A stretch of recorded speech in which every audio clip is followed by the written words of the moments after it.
मान्यवर, अभी एक फैशन हो गया है, आम्बेडकर आम्बेडकर आम्बेडकर आम्बेडकर आम्बेडकर आम्बेडकर। इतना नाम अगर भगवान का लेते तो 7 जन्मों तक स्वर्ग मिल जाता। अच्छी बात है ना। ना सुनिए तो, सुनिए ना, आप सुनिए ना, मैं बताता हूं। हमें तो आनंद है कि आम्बेडकर का नाम लेते हैं। आम्बेडकर का नाम अभी 100 बार ज्यादा लो, परंतु साच अर्थ में आम्बेडकर जी के प्रति आपका भाव क्या है ये मैं बताता हूं। मान्यवर, आम्बेडकर जी को देश की पहली कैबिनेट से इस्तीफा क्यों दे दिया? आम्बेडकर जी ने कई बार कहा कि अनुसूचित जातियों और जनजातियों से हुए व्यवहार से मैं असंतुष्ट हूं, सरकार की विदेश नीति से मैं असहमत हूं और आर्टिकल 370 से मैं असहमत हूं। इसलिए वो छोड़ना चाहते थे। उनको आश्वासन दिया गया, आश्वासन पूरा नहीं हुआ।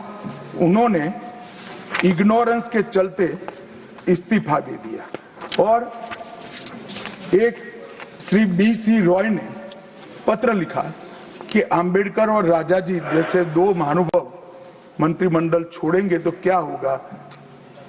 तो नेहरू जी ने उनको जवाब में लिखा है, राजा जी के जाने से तो थोड़ा बहुत नुकसान होगा, आम्बेडकर के जाने से मंत्रिमंडल कमजोर नहीं होता है। मान्यवर, ये विचार जो खड़गे जी कह रहे हैं ना, क्या आपत्ति है?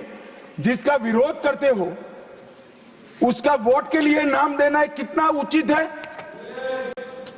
क्योंकि अब आम्बेडकर जी को मानने वाले पर्याप्त संख्या में आ गए हैं, इसलिए आप आम्बेडकर आम्बेडकर कर रहे हो।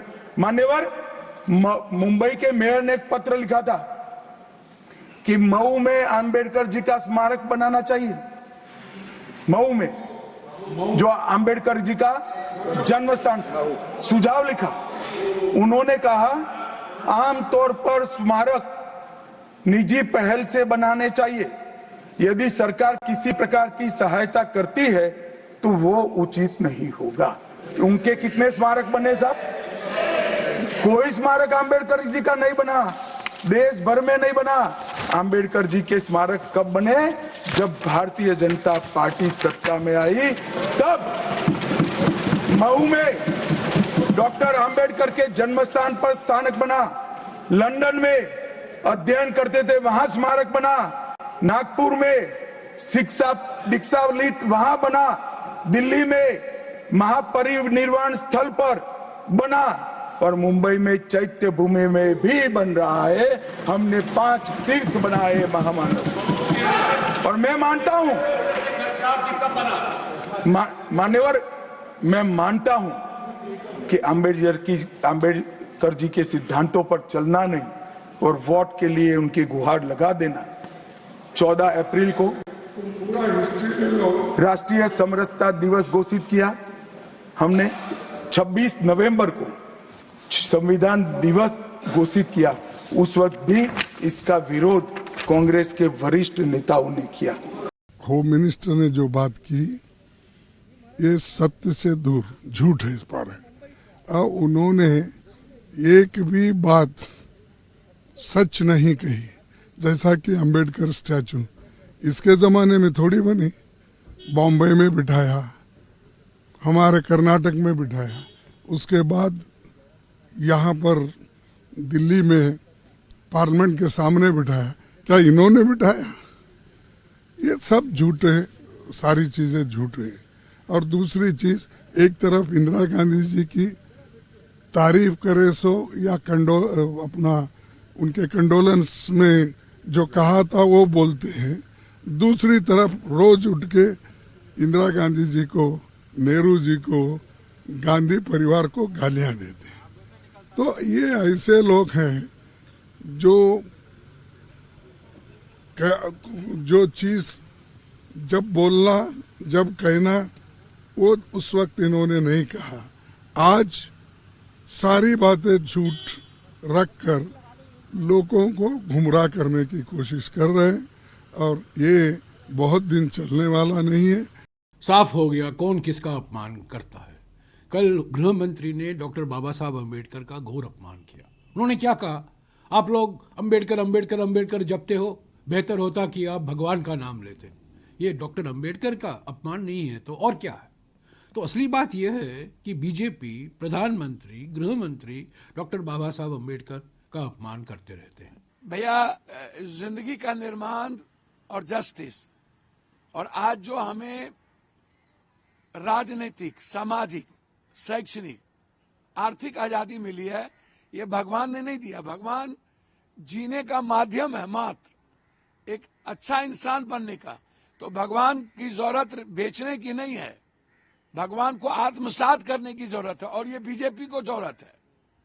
भगवान को आत्मसात करके एक अच्छा इंसान बनना, बुद्ध बनना, कबीर बनना, ये बीजेपी के लिए जरूरत है। भगवान के नाम पर नफरत पैदा करने के लिए भगवान नहीं कहे हैं, काट मार करने नहीं बोले हैं, दूसरे धर्म दूसरे विचार को गाली देने भगवान नहीं बोले हैं। अंबेडकर आज के देश में गरीब आम आदमी, मिडिल क्लास के लिए भगवान से भी ऊपर हो गए। ये सारी आजादी, जीने की आजादी, मुस्कुराने की आजादी, खुशियां की आजादी, आम आदमी से लड़ने की आजादी, संघर्ष करने की आजादी, ये जो हमारी विविधता है, ये बाबा साहब अम्बेडकर की उस संविधान ने दिया है जो गीता, रामायण, कुरान, बाइबिल के ग्रंथ का एक बड़ा वसुधैव कुटुंबकम, सर्वधर्म समभाव और सार्वभौमिकता का एक दर्शन है। इसीलिए यह देश अंबेडकर, गांधी, सुभाष चंद्र बोस, नेहरू, लाल बहादुर शास्त्री, पटेल के विचार से चलेगा। ये भगवान के विचार से नहीं चलेगा, भगवान के विचार से हम जिएंगे।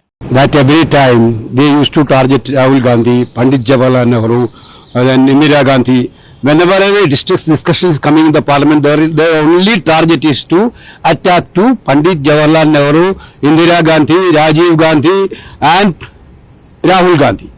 Let them do it. We will face it.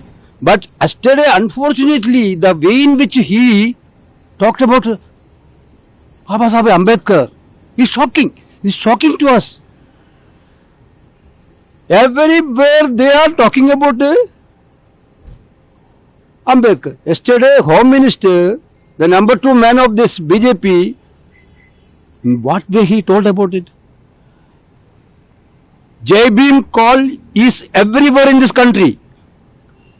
The people of India believe that Ambedkar ji is the man, pillar behind the constitution building, along with other our founding fathers. Now the way in which Amit Shah ji spoke about Ambedkar ji is not at all acceptable. Not at all acceptable to this country. It's reflect that. What is it reflecting? If your mindset is very clear now. RSS mindset is very clear. They told this constitution is not Indian. Whenever the constitution introduced, they told the organizer wrote clearly that constitution is not Indian. They are not accepted that constitution. They are not accepted Ambedkar also. For capturing votes in the election, they used to say Ambedkar, Ambedkar. Prime Minister is also telling Ambedkar. Now it is come out from Amit Shah's mouth itself that hearing the name of Ambedkar is irritating to them. That's what the action. You see that action. The action is like that. The name of Ambedkar is irritating them. That clearly a reflection of their mindset. They are against Baba Saheb Ambedkar ji. They are against constitution. That is why they are bringing this one nation, one bill also. That's all.